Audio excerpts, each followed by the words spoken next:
News Talk 610 AM and 102.1 FM. KVNU. It's now 5:05, and I'm Will Feelright with your Thursday afternoon local headlines. Well, the Utah Department of Health and Human Services is urging parents to consider early measles vaccinations for infants as a statewide outbreak is rapidly expanding. Now, health officials report 486 confirmed measles cases since the outbreak began last year, with 107 of those cases emerging just in the past 3 weeks. Now, nearly two-thirds of the incidents have involved children under the age of 18.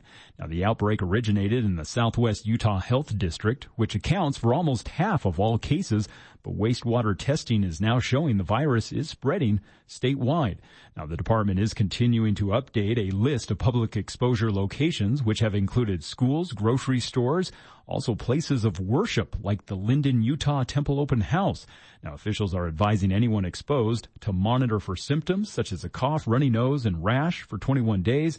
And to combat the highly contagious virus, the health department recommends an early extra vaccine dose for infants between the age of 6 and 12 months. In other news, a man is recovering after falling into a 12-foot construction trench at an industrial site yesterday morning in Hurricane. Now, the Hurricane Valley Fire and Rescue reports that emergency crews responded to the incident just after 6:30 yesterday morning. Now, first responders arrived to find a man trapped inside the trench with an ankle injury that prevented him from climbing out on his own.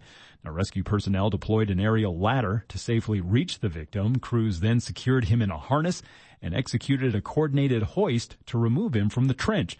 Now, paramedics evaluated the man at the scene for his injuries. He was subsequently transported to a local hospital by a friend for further medical treatment. And a backyard grass fire yesterday morning quickly spread to nearby trailers, causing an estimated $50,000 in damages, according to the Weber Fire District. Now, fire crews responded to the initial grass fire just before noon. Upon arrival, firefighters said they found a camp trailer fully engulfed in flames and immediately upgraded the incident to a structure fire. Now, mature pine trees surrounding the property also heightened the blaze's complexity and increased the risk of the fire spreading to other areas. Firefighters say they were able to deploy multiple hose lines, attacking the flames from various angles to quickly contain the blaze. Now, the primary camp trailer was completely destroyed, while a second nearby trailer and a shed sustained heavy smoke and fire damage. Now, no injuries were reported during the incident. Officials are continuing to investigate, though, what caused that fire. And a follow-up on a top story that we've been following since early this morning. A 69-year-old Pocatello man died this morning after his car crossed an interstate median and collided head-on with a semi-truck, according to the Idaho State Police. Now, the fatal crash happened just after 7 a.m. along I-15 near Pocatello. Investigators said the man was driving a Nissan Altima northbound when the vehicle veered off the roadway, crossed the median, and crashed into a southbound Freightliner semi-truck. Now, the driver of the Altima, who police say was not wearing a seatbelt, was pronounced dead at the scene, while the driver of the semi-truck, a 39-year-old Utah man, was wearing a seatbelt and survived the impact. Now, the identities of both men have not yet been released, pending notification of family and the ongoing investigation. Well, it's been a gorgeous afternoon. Temperatures have been in the low 60s with sunny skies, and looks like it is going to remain mostly clear overnight, as temperatures are going to dip into the low 30s. Tomorrow we'll be back to around 66 with mostly sunny skies for Friday, and then even warmer weather coming Saturday and Sunday. Temperatures going to be right around the mid to low 70s. And as far as next week goes, well, it looks like we still could see some thunderstorms and showers for Tuesday and Wednesday. And weather this hour brought to you by Napa Auto Parts. They have all the parts you need to get your car ready for spring road trips, like Chemical Guys car wash and detailing kits, starting at only $49.99. It's at all your locally owned and operated Napa Auto Parts stores from Preston to Providence. And KVNU News Time is now 5:09, and more of KVNU's For the People show with Jason Williams coming up next.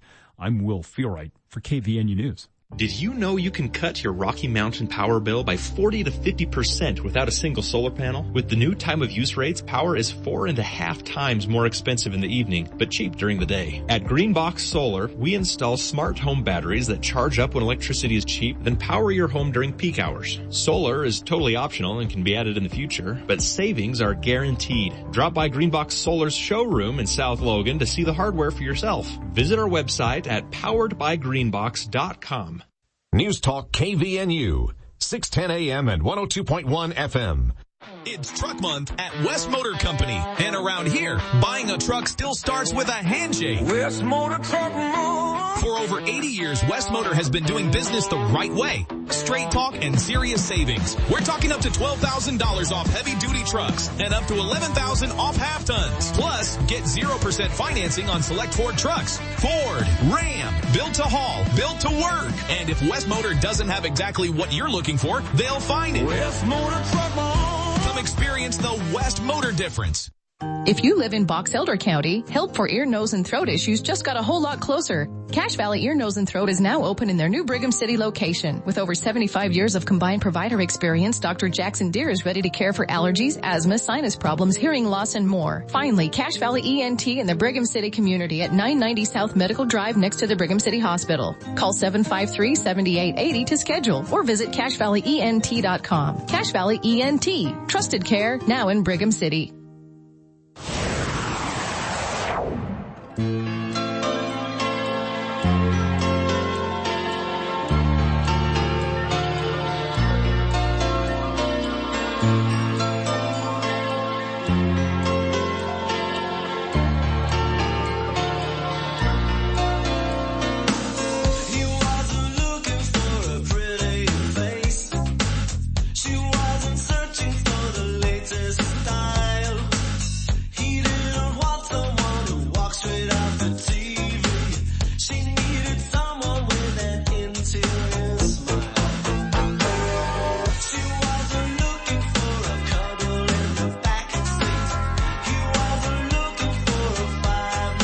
Welcome back to KVN News for the People. Hour 2 of today's show.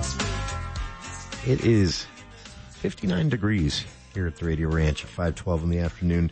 About 20 degrees cooler than it was this same time yesterday as we started hour 2. And might be a little chilly tonight based on what we've been used to the last 7 to 10 days.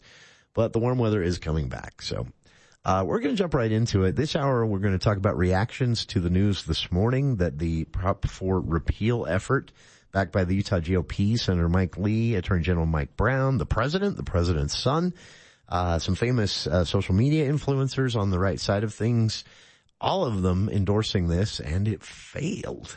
And the reaction has been a little over the top. So we'll talk about that later on in the hour. To start things off here, though, we set a goal of trying to get to all of the candidates in the county attorney race. And a lot of you listening right now will think, wait, I thought we just did that. You did. There was a special election to replace a county attorney who decided to leave the job for private employment. That special election played out. An individual was chosen by the delegates, or excuse me, a straw poll was taken by the delegates. An individual was chosen by the county council. That person now serves that rest of the term, which is just till the end of the year. So now the regular election takes place. So this is to elect a county attorney that would assume office in January of 2027 and serve a full term from that point on. And so if you're confused, that's why. So we've tried to jump on this because people are always surprised to find out how quickly all of this is coming up. And it's coming up very quickly. So here in the studio with us, a candidate for Cache County Attorney here, J. Brett Chambers. And I'm going to ask right off, do you prefer the full J. Brett Chambers? Do you prefer Brett? Do you prefer... Because I've called you both. I've heard people call you both. But for listeners, when they meet you, which do you prefer? I go by Brett Chambers. I've always put the J. Brett just simply because it's on the driver's license, right? On the driver's license. Explaining it to people, it's always been difficult. So sure, yeah, fair enough. That's the one easy question I have for you. This is the hardest question I have for you, and I'm going to be asking all of the candidates in this race this, but so I'll set it up this way: there is a lot of confusion out there on what the county attorney actually does when it comes to, you ask 10 voters, you'll get 8 different answers on what they believe the county attorney does. Can you describe it in a sentence or two? I mean, because it is an extremely complex job. Yeah, so the county attorney handles a lot of different matters, and really the county attorney is the top legal representative or legal counsel for the county, and that's going to be on the civil side and then also on the criminal side. And when a lot of people think of the county attorney's office, they think of the criminal side of the top criminal prosecutor. Sure. Which is, of course, is incredibly important, but also they handle the civil side, and they're the top civil counsel for the county. Land use matters, advising the council, handling contracts, any lawsuits that are brought against the county, sure. Civil liability, those sorts of things. That's what the county attorney handles as well. And also advising to avoid the lawsuits, right, is a big part of the job, or at least trying to. That's the goal.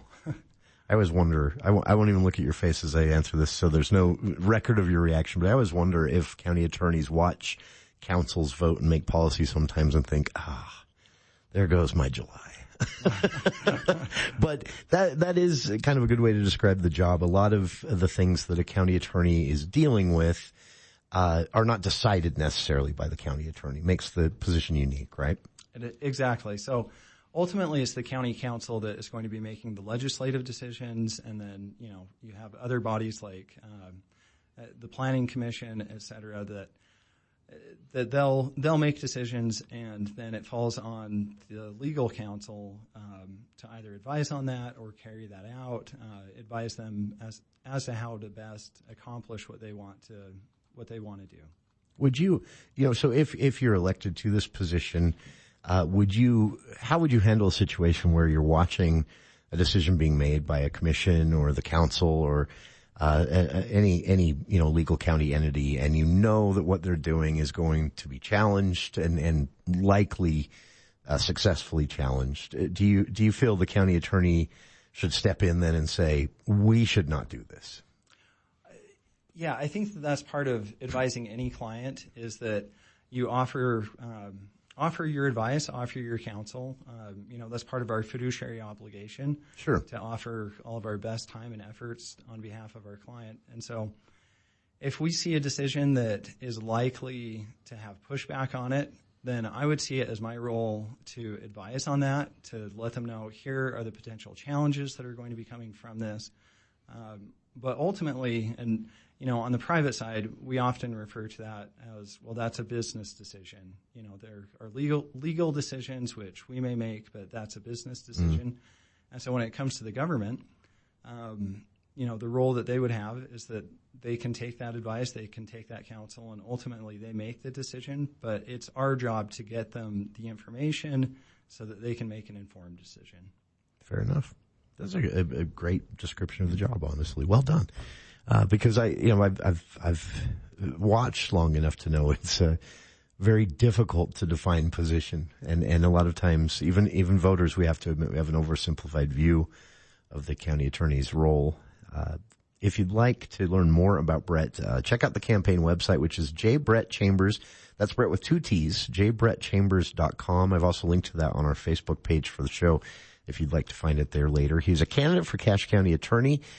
This will play out over the coming weeks and months as we head from what is a guaranteed primary season to a general election.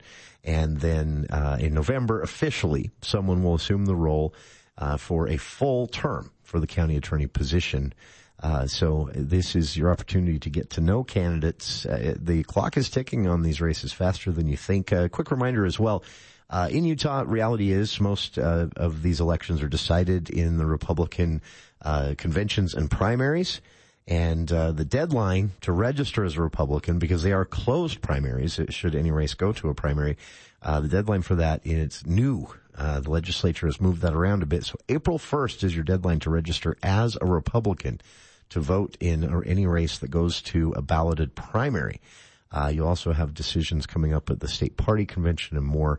We'll talk more about those dates in the future, but again, spotlighting the candidates here on the show this week with, in the studio with us now, Brett Chambers, candidate for Cache County Attorney.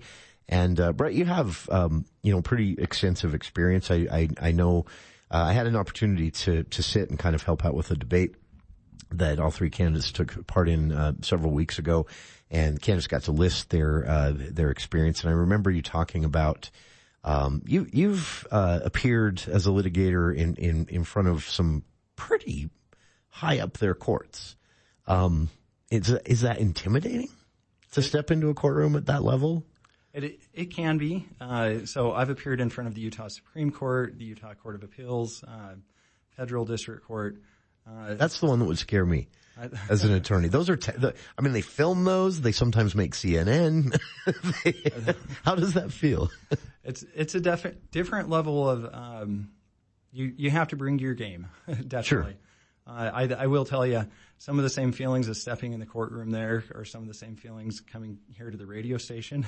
Oh, okay, fair enough. Being in that spotlight, kind of. Yeah, exactly. But no, I love it. I love being down at the Utah Supreme Court, the Court of Appeals, the discussions that you get to have with the judges and the justices, or the Federal District Court. They really challenge you. You're required to know your facts and be able to answer hypotheticals, and it's a lot of fun. I think it would honestly be very frightening to step out on that stage at the district court level. But the experience, of course, is something that voters will appreciate and look for in a county attorney. And I remember as well during the debate, Brett, one of your answers caught my attention because it was an issue that kind of came and went during the debate. I thought there would be several questions along these lines, and only one popped up. But you talked a bit about as the valley grows, the issues that are going to come up around property rights and county land use decisions are going to get more complex, and they're probably going to be challenged more often, I think is a way that you put it. Just paraphrasing, correct me if I'm wrong, but could you expand on that? Because I agree, and no one has brought that up yet in any of these campaigns. I'd love to hear more of your thoughts on that. Yeah, so as the county continues to grow, and as I've been talking with the delegates, I've been making an effort to reach out to every single delegate. And so if any delegates are listening to this and I haven't spoken to you yet, please reach out to me. I'd love to.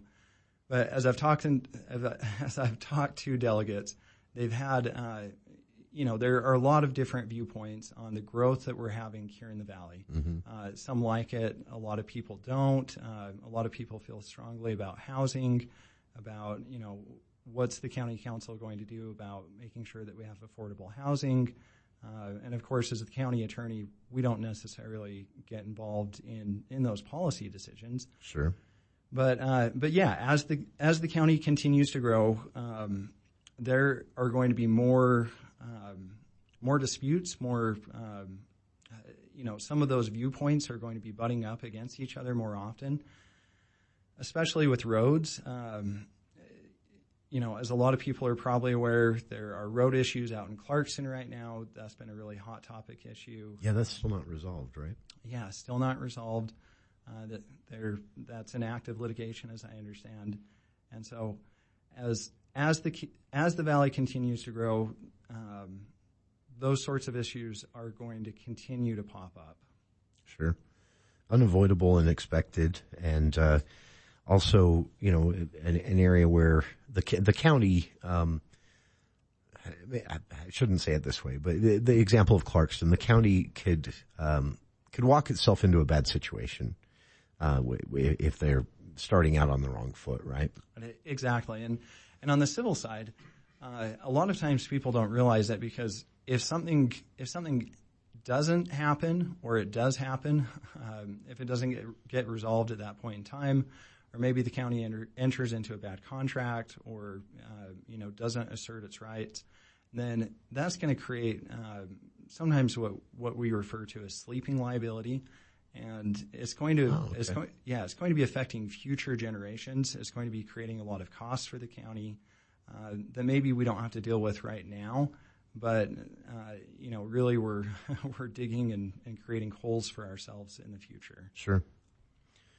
This is, again, an opportunity for you to hear from a candidate for Cache County Attorney, Brett Chambers. If you are a GOP delegate, this is going to be a decision on your plate coming up soon, right out of a special election to fill the remainder of a term. This is now the election for the next full term for the Cache County Attorney position. And Brett Chambers, again, a candidate for that.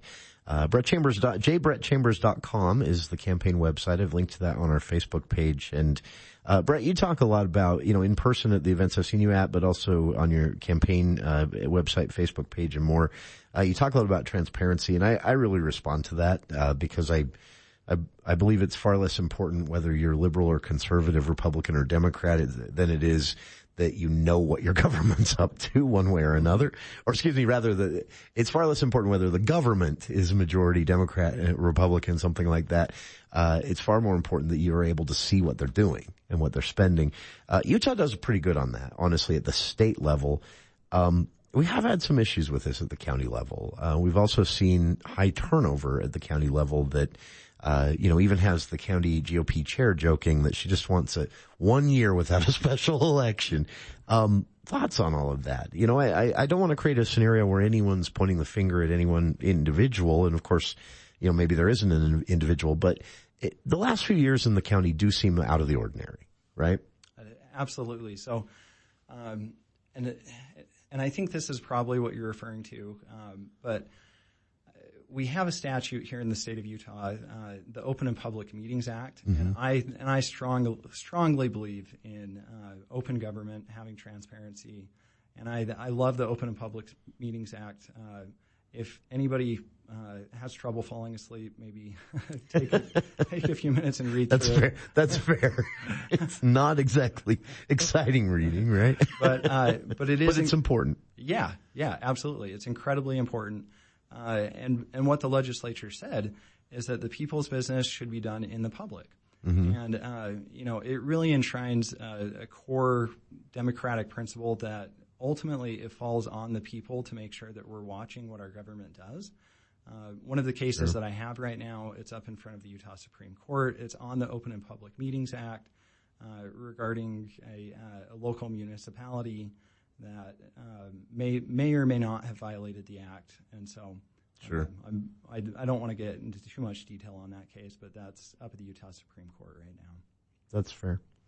It is, again, it's an important level, the most basic level of ethical behavior from your government, that they at least do their best to keep you in the know, or at least give you the opportunity to know what they're up to. And we've had some interesting years here in Cache County. Do you feel, running to step into this position, do you feel that there's a need to, repair relationships between, any specific part of the county government with another? Or do you feel that this has just been a rough couple of years and that things will just kind of take a smoother course naturally? Do you come at the position with any thoughts on that? Yeah, so in the last 5 years, we've had 5 different county attorneys. Yeah, what's up? Yeah. Honestly, it's a fair question. What happened? Yeah. That type of turnover, it's not normal to have that. As you know, Jason, it's a 4-year term. As I've spoken with delegates, some of them asked, well, is it a 1-year term? Is that why we've had 5? And you could understand why they might think that, right? Yeah. Had an election each year. And so it's a 4-year term. We shouldn't have had that type of turnover. And when you do have that, 5 different county attorneys in 5 years, it creates a lot of problems. First of all, there's a lot of institutional knowledge that is lost. Second, it can affect cases. And ultimately, it's the taxpayer that ends up paying for it again and again and again, 5 times. I would assume long-term planning for the future is impossible. Yeah. Right? Yeah. When your turnover is that high. Yeah. I mean, how do you properly manage the attorneys in the office and make sure that, the prosecutions are occurring as they should, as well as the civil cases, making sure that those contracts are being minded. It can just have a lot of effects, and that's not good for the county. And that's a big reason why I'm running, is because I want to bring some stable leadership to the county, to the county attorney's office. So you're saying you'll do at least the full term if elected? Correct. That would be refreshing. Yeah. This is, again, a conversation with Brett Chambers, candidate for Cache County Attorney. And Brett, I appreciate you taking some time to come down and talk to our listeners about this. And I'm sure we'll get the chance to visit again soon as the campaigns continue on. But I wanted to give you a moment as we're wrapping up here to just remind everyone, you have a series of, I love this, candidates are really going above and beyond with the town halls and the, public events. So I love seeing that. But you have a series of candidate town halls and parks, basically, that you have coming up here. And the first, if I'm correct, is Saturday. Saturday at Hiram Salt Hollow Park at 10 a.m. is the first. And that's 10 a.m. to noon. And then you move to Smithfield, 2 to 4 p.m. at the James Mack Memorial Park. And then a final event Tuesday, March 31st at the Wellsville Tabernacle Park. And I want to point this out as well. I hope you didn't take offense at this. Yesterday on the show when I announced the schedule, I said, technically, because Representative Casey Snyder is also having a 6 to 7 p.m. town hall at the Wellsville City Hall across the street from the park. So I told everyone you could go to half an hour of Brett's event, jog across the street, catch the last half hour of Rep Snyder's event, twofer. No, this is, I love seeing this because it's a great way for people to get to know the candidates. But, what can people expect? Are you going to be there, just sitting on a table answering questions, ready to field anything? Or do you have a presentation available for the voters? What do you have planned for these events? Yeah, I appreciate you asking. They're pretty informal. I would love if people just come, introduce themselves, ask me some hard questions. Bring the hard questions. This is a really important race. These are really important issues, and so come ask me. I'd love to share why I'm running, share what my priorities, what my concerns are for the office, and they're pretty informal. That's honestly a cool opportunity. We have had cycles where this type of thing didn't happen very often, and I dislike it. So I'm glad that, the candidates in all different races are stepping up. For listeners, again, if you would like to see the full schedule for Brett's park events, I've posted them to our Facebook page, a flyer that was sent out earlier this week. Town halls with J. Brett Chambers, candidate for Cache County Attorney. And again, that schedule this Saturday in Hiram at the Salt Hollow Park, 10 a.m. to noon. In Smithfield later on Saturday from 2 to 4 p.m. at the James Mack Memorial Park. And Tuesday, March 31st, at the Wellsville Tabernacle Park, 6 to 7:30 p.m. These are open to anyone. And, of course, one of the best ways to get to know the candidates is to be able to walk right up and ask them a question. Brett Chambers, again, candidate for Cache County Attorney. Appreciate taking some time to come down here today, and we'll do it again soon. Yeah, thank you so much. I really appreciated this. Oh, it's our pleasure. And I always forget that I've been forgetting this a lot this year, but thank you for filing to run. If no one does that, there are no choices. So, and I know it's not an easy thing to do either. No one likes this type of a spotlight. Been an interesting few months. I can imagine. Glad you're doing it, though. And for listeners, again, get to know Brett more via his campaign website, J. Brett Chambers. That's Brett with 2 T's, jbrettchambers.com. Also link to that on our Facebook page. And we'll be back with more of For the People on the other side of this quick look at the news with KVNU's Will Feel Right.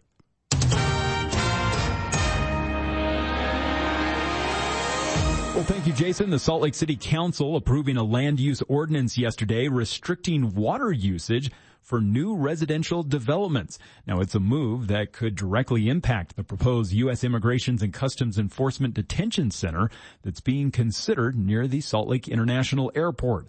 Now, Mayor Aaron Mendenhall cited severe drought conditions and the city's Stage 2 water shortage advisory as driving factors. Officials estimate that the planned 7,500-bed ICE facility could consume up to 2 million gallons of water daily, which would be a massive increase from the warehouse's current 5,600-gallon usage. Now, legal experts note that the warehouse, which is currently zoned for light manufacturing with only 8 bathrooms, lacks the plumbing and electrical infrastructure required for a large-scale detention center. Now, while the ordinance could face federal legal charges, Utah law currently grants municipalities broad authority to regulate local utility capacity. Meanwhile, a Provo woman facing felony kidnapping and child abuse charges after allegedly forcing an 11-year-old boy into her vehicle to apologize to her daughter over a bullying dispute says the charges are all because an erosion of family values. Now, charging documents allege that in September of last year, 40-year-old Shannon Marie Tafuga had forced the boy into her car and then drove him to her home. Now, the boy's mother, Amberly Colazo, said that her son was threatened and pressured to apologize. Now, Colazo contends that her son was actually the victim of ongoing harassment by Tafuga's daughter.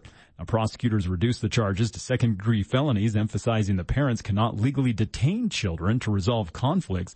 Tafuga's attorney denied the allegations, attributing the charges to an erosion of traditional family values. And the Salt Lake City Council unanimously approved major road closures around Temple Square to accommodate the massive crowds that are expected for the Salt Lake Temple Open House next year. Now, beginning in March of next year, North Temple between Main and West Temple, along with West Temple between North and South Temple, will be completely shut down to traffic.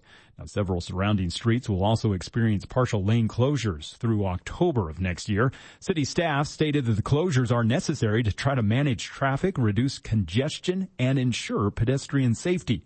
Now, the historic temple has been undergoing major renovations since December 2019. The late church president, Russell M. Nelson, announced the open house before his passing, which will offer a rare opportunity for the general public to tour the landmark. And finally, this afternoon, in other stories that we're following, a 23-year-old Brigham Young University, Idaho student and former missionary has been identified as the victim of a fatal car crash that happened near Preston over the weekend. John G. Mills IV, originally of Cumming, Georgia, suffered fatal injuries in that collision that happened Saturday morning at about 9:45 a.m. Now, Mills was a biology major at BYU, Idaho, and previously had served a 2-year mission for the Church of Jesus Christ of Latter-day Saints in the Idaho Pocatello Mission, returning in August of 2024.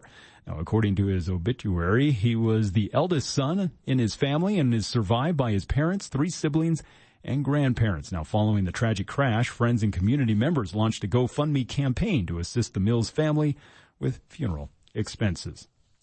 Well, it's been a little cooler this afternoon, but still really nice as we've enjoyed lots of sunshine. Temperatures have been in the low 60s, and now tonight we'll drop to around 32 overnight with a few clouds. Tomorrow, mostly sunny with temperatures around 66.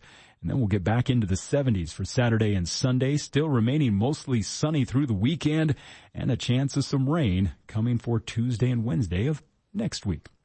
And weather brought to you by Cardall's Insulation. When it comes to taking care of your home, making sure it's warm during the winter and cool during the summer, that's where insulation can make a big difference. Call Cardall's Insulation. They can take care of your home, garage, attic, just about anywhere. It's Cardall's Insulation, 755-5012. And I'm Will Feelright with your Thursday headlines. ABC News, I'm Dave Packer. President Trump announcing on social media that he will be signing an executive order to get TSA workers paid amid the partial government shutdown. Deron Kelly and his wife Oksana are both TSA officers at Orlando's airport, and they say they've nearly depleted their savings. Deron's message for lawmakers: my simple thing is, we don't want your pity. We just want our paycheck. President Trump saying he's extending the deadline for Iran to reopen the Strait of Hormuz by 10 days.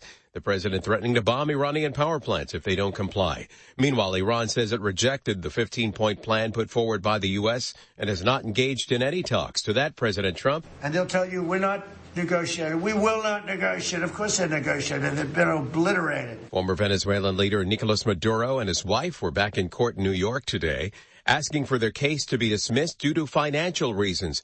The judge ruled that the case should not be tossed. This is ABC News. Do you have a nasty weed problem? We have the right person for you. Sir, you work for Logan Extermination, don't you? Can you help these folks get rid of pesky dandelions? Of course I can help. I am the Terminator. I will terminate those little yellow devils in your yard. Call me at Logan Extermination, 752-8450. Spring special. Terminate your weeds and green up your yard for only $40. based on maximum 5,000 square foot or less. Spring cleaning your house is bad enough. Don't add your car to the list. Let Cash Car Wash Express and Detail handle it for you. Their professional detailers will clean your car inside and out and make it feel like new again. Dog hair, muddy footprints, that Christmas candy melted into the seat.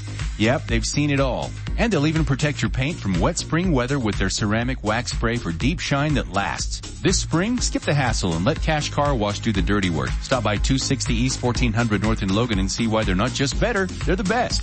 Cash Car Wash.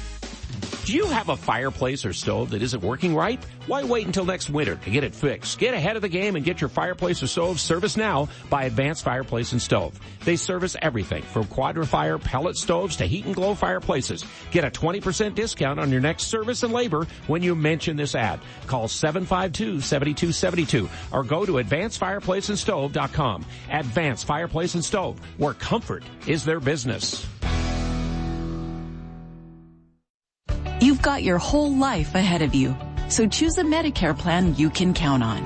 And if you have both Medicare and Medicaid, you may be eligible for a United Healthcare Dual Complete plan if your Medicaid status has changed. A Dual Complete plan may help you get more benefits than original Medicare alone. Visit uhcdualplans.com to learn more.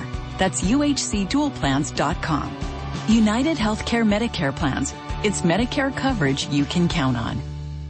Today's hearing aid technology can improve not only your life, but the lives of the people who care about you. Once again, you'll be able to hear the reason for their laughter and understand conversations. Dr. Paul Daines at Cache Valley Hearing and Audiology will customize a hearing improvement program to meet your unique requirements, whatever they are. Call Cache Valley Hearing and Audiology for an appointment and let them show you how. Bring back what you've been missing. Bring back Cache Valley Hearing and Audiology. I'm Jace Allen, founder of Allen Law. My focus has always been helping families protect what matters most through meaningful estate planning. I've now joined forces with attorney mediator Chris Guyman of the Conflict Resolution Center and seasoned litigator Sam Goebel to form the Allies Law Firm. Whether you're planning ahead, resolving marital conflict, or facing a courtroom battle, we bring strategy, strength, and experience together under one roof. Because when it matters most, you deserve the Allies Law Firm. Call the Allies Law Firm today. We plan, we fight, you win.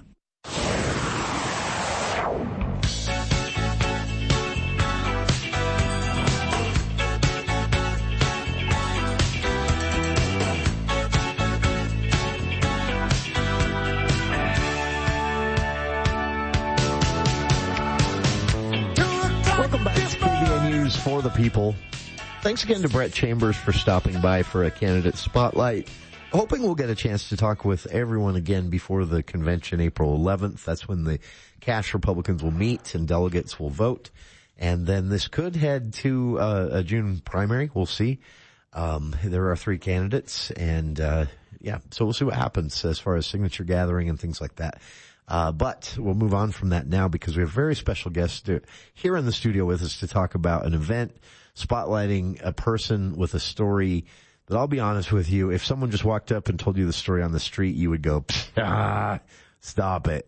But it is a true story, absolutely true. And I've also learned from the other times we've had this gentleman in the studio that I cannot do an introduction justice because his list of experience is so diverse. So, Mr. Guest, tell everyone who you are and how we end up talking to you today, because you yourself have a really interesting story.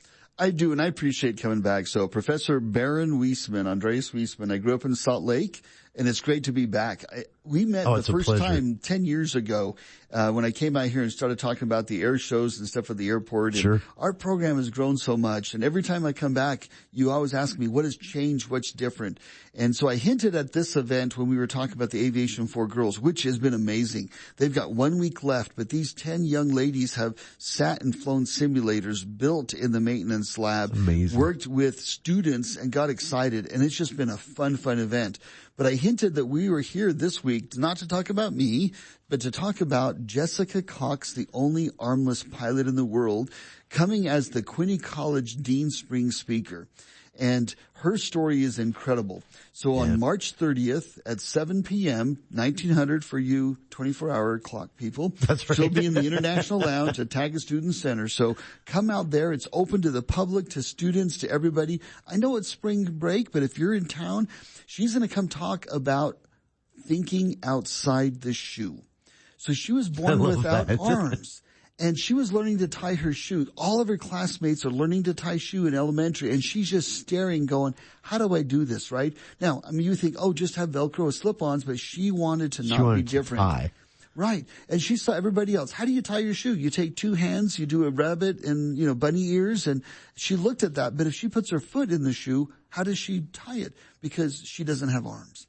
Sure. And it took her a while to figure out, well, if I leave my foot outside the shoe and I use my toes, I can tie the bow just like everybody else does, but I'll do it loose enough that I can slide my foot in. That's a true story. And that's how she learned to tie her shoes. I get goosebumps thinking about it, just going, she figured out how to do this. No one showed her. There was no Google, no internet, no YouTube. She figured out how to tie her shoes. So her whole life has been about thinking outside the shoe. And honestly, a person in that situation, you would completely understand if you talked to them later on in life and they said, I was kind of interested in being a pilot, but my situation, I found something else. It's hard. Yeah. How do you do this, right? It would seem impossible. And for her to do the opposite and determined to be a pilot and not give up on that is a fascinating story. Well, it gets more detailed and nuanced because remember, she's just in elementary school and now she's going to school and her mom tries to give her this prosthetic arm so she could fit in. And at age 14, she goes, why am I trying to do something that's not working for me? Sure. So she learned to scuba dive and swim. She became a black belt in Taekwondo, which is where she met her husband, Patrick. But all her life, she goes, I just want to be different, right? I don't want to be different. I just want to be normal. Sure. And so she learned to drive a car. She puts contacts in with her toes. Amazing. She eats, drinks, gets dressed, does life. I can't even walk with my toes. That's right. You fall up the stairs, right? I trip over every crack in the sidewalk. But she decided one day, what's the thing that scared her the most? And she goes, airplanes. What if I learned to fly an airplane? Oh, so she was drawn to this because she was actually afraid of flying. Right. I didn't know that. Why don't I overcome this? And so she found an instructor with an airplane called an air coupe that has no rudder pedals. So she can cross her legs and put her right foot on the yoke, her left foot on the throttle. She has to do the pre-flight. She has to buckle in. So the second part of this is just like thinking outside the shoe. She goes, how in the world am I going to strap in an airplane? How am I going to do this? So she goes, I'm going to buckle it loosely, slide into the seat, and then use her feet to tighten the straps. She has to do this to go solo. She has to do the pre-flight, check the oil and everything. She's the only certificated, in other words, licensed private pilot in the world. She did it under the sport pilot rating, but she was able to go out there and fly solo. Now, there's a great documentary online that you can look, and it's called, Right-Footed, and it talks about this idea of her becoming a pilot. And that's what she's the name going to of talk her about. foundation, too, right? It is. Right-Footed? Yeah. Okay. And so when you go on Monday night at March 30th at the TSC International Lounge, you'll hear a 45-minute presentation where she talks about life and overcoming challenges and being resilient and setting dreams and don't limiting yourself. Sure. And it's just a wonderful opportunity to learn about not just aviation, but being an entrepreneur, starting a business, traveling. How do you do all these things? Well, guess what? She's going to demonstrate some things on stage. She'll maybe pull an audience member up to show, guess what? You can do these things. And she'll have a book signing and she'll have an opportunity to, if you want to get a book and get a signature and get a photo with her, it's just incredible. And instead of shaking hands, she touches right feet. It's this kind of foot tap. Oh, like a tap. Yeah. I noticed that in one of her videos. And for listeners, get this. She's got a sense of humor too. I love this. The name of her book is Disarm Your Limits. Yep. I love that. But Jessica has been featured in so many different places. Ahead of the show today, I just did a quick search for her name, and there was a National Geographic special. I saw clips of her from CNN, Fox News, BBC. There is a spotlight on her in a NASA video. Yeah. And they're talking about her project to build, the quote, impossible airplane. For listeners, again, this is 7 p.m., the Taggart Student Center International Lounge. Jessica Cox, motivational speaker and trailblazer, pilot without arms, will be speaking, signing books, and more, 7 p.m. at the Taggart Student Center International Lounge. Again, this coming Monday, March 30th. In the studio here with us from USU Aviation and professional pilot program director himself, Baron Wesemann, in the studio. And we'll be back with more right after this. News Talk 610 AM, 102.1 FM, KVNU. Hi, this is Lex from Canyon Plumbing and Heating. When you call us, chances are I'm the one answering the phone right here in Smithfield. Not a call center, not out of town. Canyon Plumbing is locally owned, locally operated, serving Cache Valley since 2005. When you need plumbing or heating help, we'll send a local technician who knows Cache Valley and takes pride in doing his job right. Give us a call, 435-881-6952, or visit canyonph.net. Canyon Plumbing and Heating, a local company with local people you can trust. Here's Chad Norton, the lawn doctor, with a tip for your lawn. Less snow this winter means a good chance of less water available this summer, putting more stress on your lawn. Now is the time to strengthen your grass before the heat arrives. Proper fertilization builds deeper roots and improves drought tolerance, leading to a healthier lawn this summer. Get ahead of the summer stress and schedule your lawn services with us today. Fertilizer, weed, and pest control. Call the Lawn Doctor at 753-LAWN or go to LawndoctorCacheValley.com.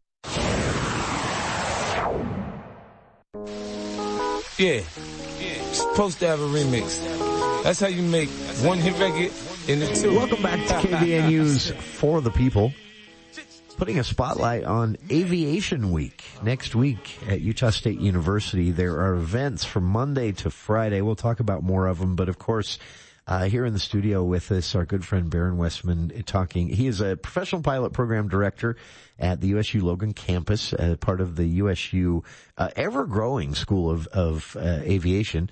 And they celebrate with Aviation Week, showing off the work of the students, the work of researchers, the work of the program itself during Aviation Week on campus. And they're kicking things off Monday with a guest speaker at 7 p.m. in this Taggart Student Center International Lounge, Jessica Cox. She is a motivational speaker, armless pilot, born without arms. She earned a Guinness Book of World Record when she became the first woman to fly a plane with her feet.